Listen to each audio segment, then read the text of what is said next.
सृष्टि के उस कालखंड में जब देवता भी अपने भाग्य को लेकर आशंकित रहते थे, तब पृथ्वी और पाताल के बीच एक नाम गूंजा, अंधकासुर।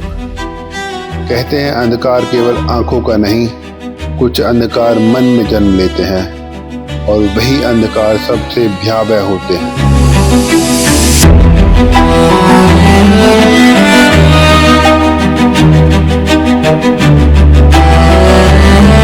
अंधकासुर का जन्म कोई साधारण जन्म नहीं था।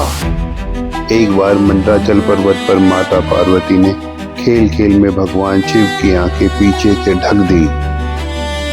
शिव जी की आंखें बंद होने से पूरे संसार में अंधकार छा गया। शिव जी की तीसरी आंख की गर्मी से पार्वती जी के हाथों में पसीना आया, जिससे एक भयानक और अंधे बालक का जन्म हुआ।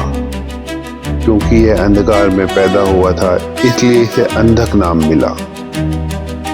उसी समय दैत्यराज हिरण्याक्ष शिव जी की तपस्या कर रहा था। शिव जी ने वह बालक हिरण्याक्ष को सौंप दिया।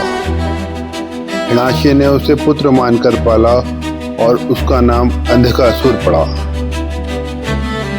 हिरण्याक्ष वही था जिसने पृथ्वी को समुद्र में डुबो दिया था और विष्णु से युद्ध किया।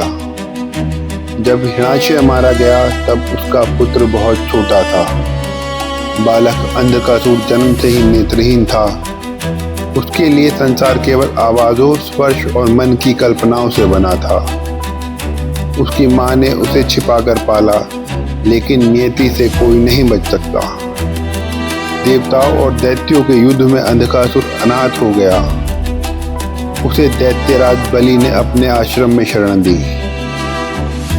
अंधकासुर के भीतर दो चीजें धीरे धीरे बढ़ने लगी, एक अपनी कमजोरी का दर्द और दूसरा अस्वीकार किए जाने का क्रोध। वह सोचता था, अगर मैं देख नहीं सकता तो क्या मैं शासक नहीं बन सकता? अगर मैं कमजोर हूं तो क्या मैं सम्मान के योग्य नहीं? इन प्रश्नों ने उसे तपस्वी बना दिया। अंधकासुर ने वर्षों तक घोर तपस्या की। उसकी तपस्या इतनी कठोर थी कि देवता भी कांप उठे।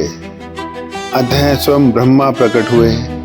अंधकासुर ने वरदान मांगा, अमरता, अपार बल और ऐसा शरीर जिसे कोई नष्ट ना कर सके। ब्रह्मा ने अमरता से इनकार किया, लेकिन एक शर्त के साथ वरदान दिया, तुम जब तक अजय रहोगे, जब तक तुम किसी माता को अपनी माता और किसी स्त्री को अपनी बहन समझोगे। अंधकासुर ने इस शर्त को अपनी विजय समझा। उसे क्या पता था कि यही शर्त उसका अंत बनेगी। वरदान के बाद अंधकासुर का शरीर दिव्य शक्ति से भर गया। उसकी आंखें ठीक हो गई, लेकिन उसके मन का अंधकार और गहरा हो गया। उसने देवताओं पर आक्रमण किया। इंद्र भाग खड़े हुए, स्वर्ग कांप उठा, लेकिन अंधकासुर की दृष्टि कहीं और थी। उसने सुना था कि कैलाश की देवी अपार सौंदर्य और शक्ति की देवी है। अंधकासुर ने उन्हें अपनी पत्नी बनाने का निश्चय किया। यही क्षण था जहां अज्ञान ने सीमा पार कर दी। यह समाचार कैलाश पहुंचा तो सृष्टि में एक भयानक शांति छा गई। भगवान शिव, वही शिव जो वैराग्य है, जो करुणा है, आज मौन थे। लेकिन यह मौन तूफान से पहले का था। शिव बोले, जो अज्ञानवश माता को भोग की वस्तु समझे, वह स्वयं अपने विनाश को बुलाता है। अंधकासुर अपनी विशाल सेना के साथ कैलाश की ओर बढ़ा। धरती कांप उठी, आकाश लाल हो गया। शिव रणभूमि में उतरे। उनके हाथ में त्रिशूल था, आंखों में अग्नि। युद्ध आरंभ हुआ। हर वार के साथ अंधकासुर के शरीर से रक्त की धार बहती और हर बूंद से एक नया अंधकासुर जन्म ले लेता। देवता भयभीत हो गए। यह युद्ध अनंत होता जा रहा था। तभी शिव ने अपनी योग शक्ति का प्रयोग किया। उन्होंने हर नए अंधकासुर को अपने भीतर समाहित करना शुरू किया। यह केवल युद्ध नहीं था, यह अहंकार के विसर्जन की प्रक्रिया थी। जब अंततः शिव ने अपना त्रिशूल अंधकासुर के हृदय में प्रवेश कराया तो अंधकासुर को पहली बार सत्य दिखाई दिया। त्रिशूल के स्पर्श से उसका अज्ञान जाने लगा, उसकी आंखों से आंसू बहने लगे। अंधकासुर बोला, प्रभु मैं अंधा आंखों से नहीं अहंकार से था। उसने माता पार्वती को माता के रूप में देखा।